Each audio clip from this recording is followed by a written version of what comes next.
噔噔噔噔噔噔呀呀呀呀。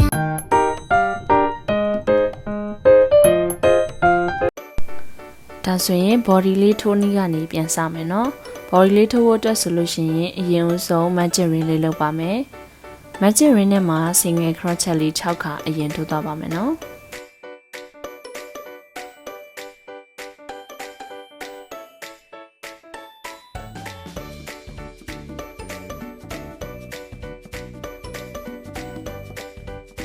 ပြီးတော့ရင်တော့ခြေလေးကိုဆွဲဆေးပြီးတော့နောက်တစ်ဆင့်သွားပါမယ်နော်ဒုတိယအဆင့်မှာကကြတော့ပထမအဆုံး single crochet အပေါက်ကလေးမှာ increase လေးတစ်ခါထိုးပါမယ်နော် magic ring ရဲ့ pattern တွေကတော့ဆင်တူတယ်ပေါ့နော်အခြေခံထိုးနည်းတွေကဆင်တူပါတယ်ဒီမှာဆိုရင်ဒုတိယအဆင့်မှာ increase လေး6ခါပြန်ထိုးရမှာပါနော်တစ်ပတ်ကို single crochet လေး2ခါစီနဲ့ increase လေး6ခါရအောင်ထိုးသွားပါမယ်နော်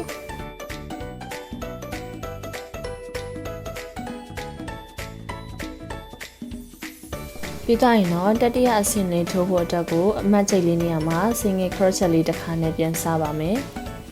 ပြီးတော့ပြီဆိုလို့ရှိရင်သူ့ရဲ့နောက်တစ်ပေါက်ပေါ့နော်single crochet တစ်ခါထိုးပြီးတော့ပြီဆိုရင်ဒုတိယတစ်ပေါက်မှာ increase လေးတစ်ခါထိုးပါမယ်ဒါဆိုရင်ဒီအဆင့်မှာကကြတော့ single crochet တစ်ခါ increase တစ်ခါကိုပတ်လေးထိုးသွားရပါမယ်နော်ပြီးရင်တော့အဆင့်လေးကိုသွားပါမယ်နော်အဆင့်လေးမှာကကြတော့ single crochet လေးအမှတ်ချိတ်နေရာမှာတစ်ခါရင်ထိုးပါမယ်ပြီးတော့ပြီဆိုလို့ရှိရင်ဒုတိယတစ်ပေါက်မှာလည်း single crochet နောက်တစ်ခါထပ်ထိုးပါမယ်ပြီးတော့ပြီဆိုရင်တတိယတစ်ပေါက်မှာတော့ increase လေးတစ်ခါထိုးပါမယ်နော်ဒီအဆင့်မှာကကြတော့ single crochet နှစ်ခါ increase တစ်ခါကိုပတ်လဲဆက်ထိုးသွားရပါမယ်နော်ပြီးရင်တော့အဆင့်9မှာကကြတော့ single crochet 3က increase တစ်ခါနဲ့ထိုးရမှာပေါ့နော်ပတ်တန်လေးလည်းရေးပြထားမှဖြစ်တဲ့အတွက်အဆင့်9အထိဆက်ထိုးသွားလိုက်ပါနော်အဆင့်9ပြီးသွားပြီဆိုရင်အဆင့်6ကိုသွားပါမယ်နော်အဆင့်6မှာကကြတော့အရင်ဦးဆုံးအမှတ်ချိတ်နေရာကနေပြီးတော့တစ်ပေါက်တစ်ခါနဲ့ single crochet လေးကိုကအရင်ထိုးသွားရပါမယ်နော်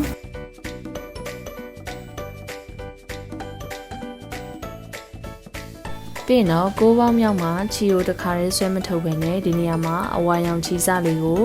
ခြီးပြီးတော့ဆက်ထိုးပါမယ်နော်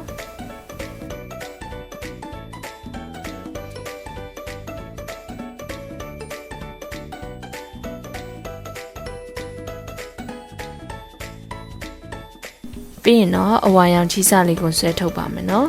ပြီးရင်အဝါရောင်ခြေစနဲ့ပဲဆက်ထိုးပါမယ်single crochet လေးတစ်ပေါက်တစ်ခါနဲ့ single crochet လေး6ခါရအောင်ထိုးသွားပါမယ်နော်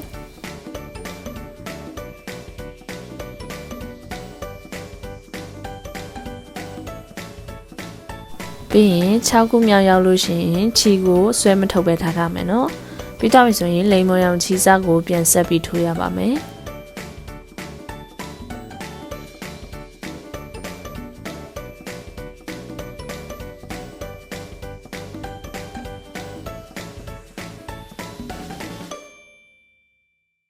ပြီးတော့ရင်တော့လိမ်မော်ရောင်ခြေစလေးနဲ့ပဲအဆုံးအထိကိုတစ်ပေါက်တစ်ခါနဲ့ single crochet လေး15ခါရအောင်ထိုးသွားပါမယ်နော်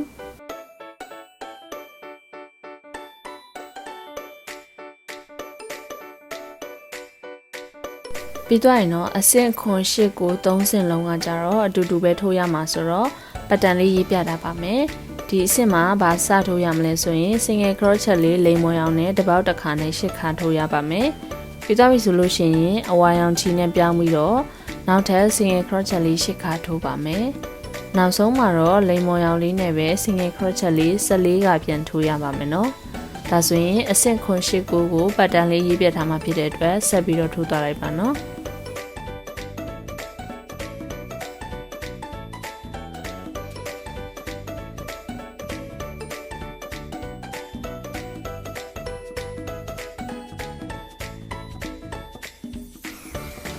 ပြီးတော့ရင်နောက်တစ်ဆင့်သွားမယ်နော်အဆင့်30ကိုသွားပါမယ်ညုံစောအမှတ်ချိတ်နေရာမှာသူ့ကို single crochet လေးတစ်ခါထိုးပါမယ်ဒီပေါက်တစ်ခါနဲ့ single crochet လေး3ခါအရင်ဆုံးထိုးပါမယ်နော် single crochet 3ခါပြီးသွားပြီဆိုလို့ရှိရင် decrease လေးတစ်ခါထိုးပါမယ် decrease ဆိုတော့အပေါ်ရန်ခြေစကိုပဲယူပြီးထိုးမယ်နော်ပြီးသွားပြီဆိုရင်နောက်ထပ် single crochet လေး3ခါထိုးပါမယ်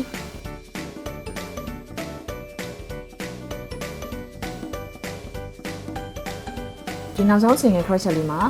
သူ့ကိုချီလေးပြောင်းရမှာပေါ့နော်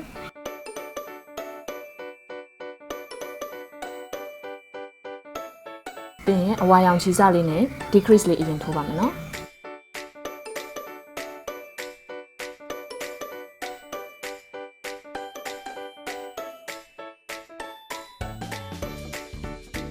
decrease လေးတစ်ခါပြီးသွားပြီဆိုလို့ရှိရင် single crochet လေး3ခါလာပါမယ်။ဘောက်တစ်ခါနဲ့ single crochet 3ခါထိုးရမယ်နော်။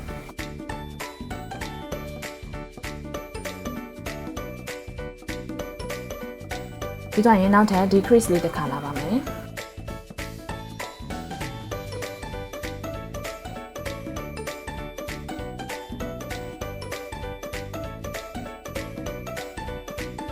ပြီးရင်နောက်ဆုံးမှာတော့ဒီအဝါရောင်နဲ့ single crochet လေးတစ်ခါထိုးမယ်နော်။အရင်ဆုံးခြေလေးပြန်ပြောင်းမယ်နော်ပြီးတော့ဆိုလို့ရှိရင်ဒီလိမ်မော်ရောင်ခြေစနဲ့ single crochet လေးတစ်ပေါက်တစ်ခါနဲ့နှစ်ခါအရင်ထိုးပါမယ် single crochet နှစ်ခါပြီးတော့ဆိုရင် decrease လေးတစ်ခါလာပါမယ်နော်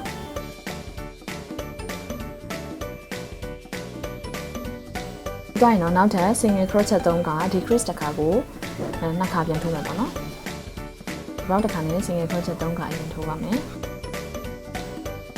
decrease လေးတစ်ခါထိုးမယ်နော်ပြီးတော့ရင်နောက်ထပ် single crochet 3ခါ decrease တစ်ခါပဲဆက်ထိုးမယ်နော်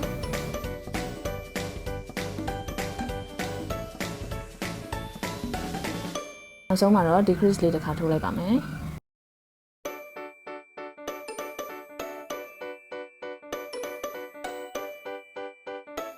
ဒီတော့ရင်နောက်တစ်ဆင့်သွားပါမယ်နောက်တစ်ဆင့်မှာတော့ single crochet လေးနှစ်ခါအရင်ထိုးပါမယ်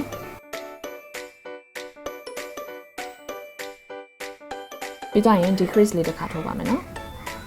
ဒီနေရာမှာ single crochet နှစ်ခါ decrease တစ်ခါကိုနောက်တစ်ချိန်ထပ်ထိုးမယ်နော်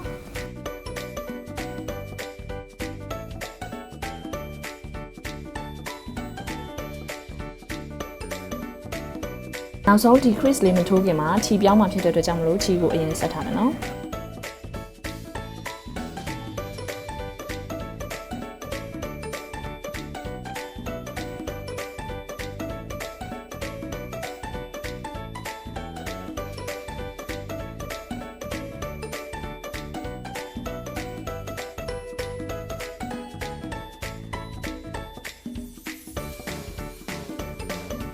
ကြောက်ပြီဆိုရင်ဒီအဝါရောင်ခြေစနဲ့ single crochet လေးနှစ်ခါထိုးပါမယ်နော်ပြီးရင် decrease လေးတစ်ခါလာပါမယ်ပြီးရင်ဒီနေရာမှာလိမ်မော်ရောင်ခြေစကိုပြန်ပြမယ်နော်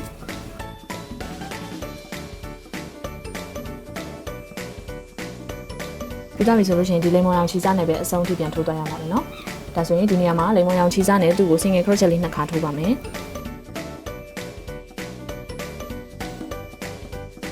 ပြီးတော့ရင် decrease လေးတစ်ခါထိုးပါမယ်နော်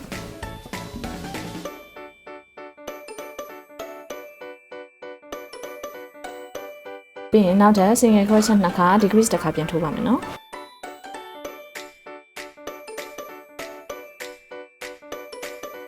ပြီးရင်နောက်ထပ်တစ်စုံထပ်ထိုးမယ်နော်စုစုပေါင်း3စုံပေါ့နော် single crochet နှစ်ခါ decrease တစ်ခါ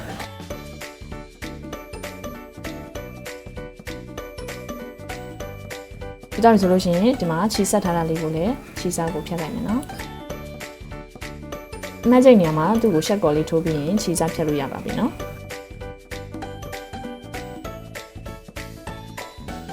ဒါလည်းသူ့ကိုစီလီကွန်လေးဖြည့်ပါမယ်ဒီခြေစားတွေကတော့အထဲမှာတင်ထားလို့ရတယ်နော်အဲဆိုရင်ဒီထဲကိုစီလီကွန်လေးဖြည့်မယ်နော်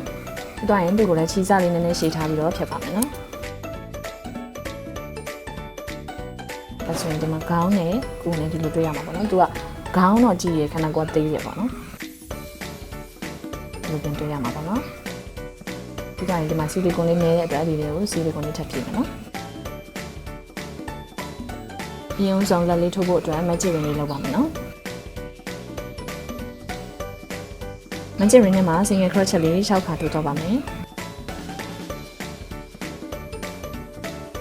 ဒီတော့ရင်ခြေဆွဲစီမယ်နော်ပြီးရင်ဒီပထမဦးဆုံး single crochet နေရာလေးမှာသူ့ကို single crochet တစ်ခါနဲ့ပြန်စားပါမယ်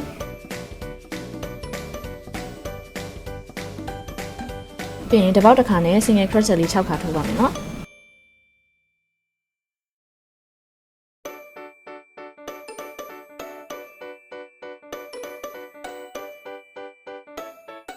ပြီးတော့နောက်ထပ်အဆင့်3နဲ့4ကိုလည်းဒီတိုင်းပဲထိုးရမှာပေါ့နော်တစ်ပေါက်တစ်ခါနဲ့ single crochet လေး6ခါစီထိုးပါမယ်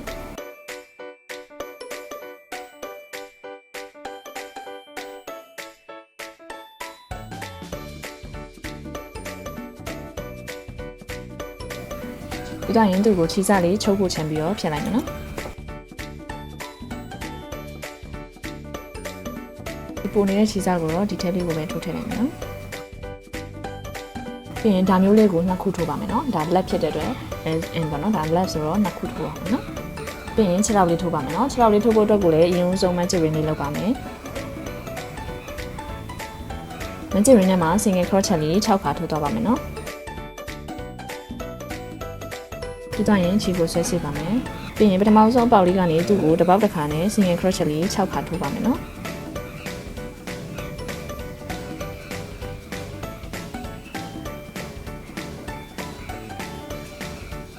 ခြေထောက်လေးကကြတော့သူကထိုးရတာ2ဆင့်ပဲပေါ့နော်တစ်ဆင့်ပထမတစ်ဆင့်ဒုတိယတစ်ဆင့်2ဆင့်ပဲပေါ့နော်ပြီးရင်သူ့ကိုလည်းချုပ်ဖို့ခြေစားချန်ပြီးတော့ဖြတ်ပါမယ်ပြီးရင်ခြေထောက်လေးကိုလည်း2ခုထိုးသွားပါမယ်နော်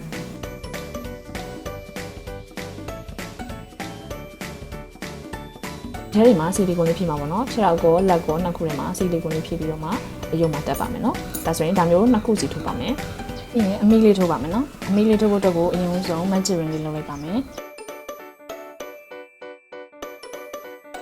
magic ring နဲ့မှာထိုးစံတိုင်းမယ် single crochet လေး6ခါနဲ့သွားပါမယ်ပြီးတော့ရင်ခြေကွင်းလေးကိုစီလိုက်မယ်နော်ပြီးရင်ပထမဦးဆုံး single crochet အပေါက်လေးမှာ single crochet တစ်ခါနဲ့ပြန်စပါမယ်ပြီးရင်တစ်ပေါက်တစ်ခါနဲ့ single crochet လေး6ခါထိုးရပါမယ်နော်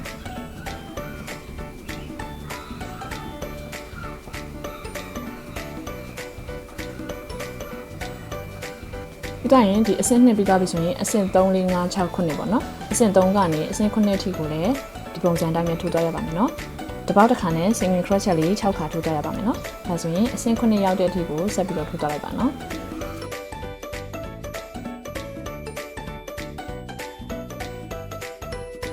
နေရာလေးကိုတော့ဒီလိမ်မောင်ရောင်ချီစားကိုတုံးပြီးထိုးပါမယ်နော်အရင်ဆုံး magic ring လေးလုပ်ပါမယ် magic ring နဲ့မှာ single crochet လေး6ခါထိုးသွားပါမယ်နော်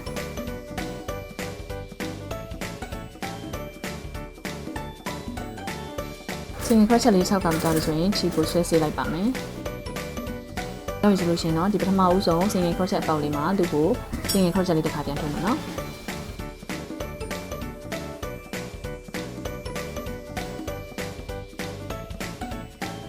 single crochet တစ်ခါပြီးတော့ဆိုရင်သူ့ရဲ့ရှေ့တစ်ပေါက်မှာ increase လေးတစ်ခါထိုးပါမယ်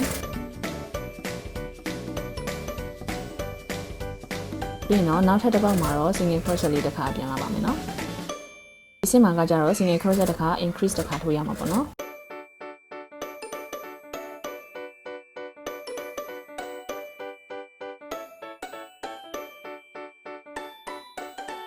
single crochet တစ်ခါ increase တစ်ခါပြီးရင်နောက်တစ်ဆင့်သွားပါမယ်နောက်တစ်ဆင့်သွားဖို့အတွက်ဒီပထမဆုံးနေရာလေးမှာ single crochet တစ်ခါထိုးမယ် magic ပြန်မှတ်မယ်ဒီစင်မှာကကြတော့ single crochet ကိုတစ်ပေါက်တစ်ခါနဲ့2ခါအရင်ထိုးပါမယ်နော် single crochet 2ခါပြီးတော့ဆိုရင် increase တစ်ခါထိုးပါမယ်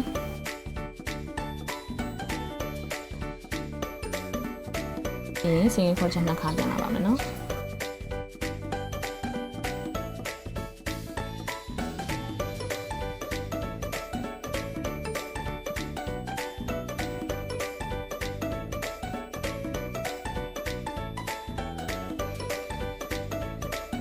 ဒါရင်နောက်တစ်ဆင့်သွားပါမယ်နောက်တစ်ဆင့်မှာကတော့တစ်ပေါက်တစ်ခါနဲ့ single crochet လေး12ခါထိုးသွားရပါမယ်နော်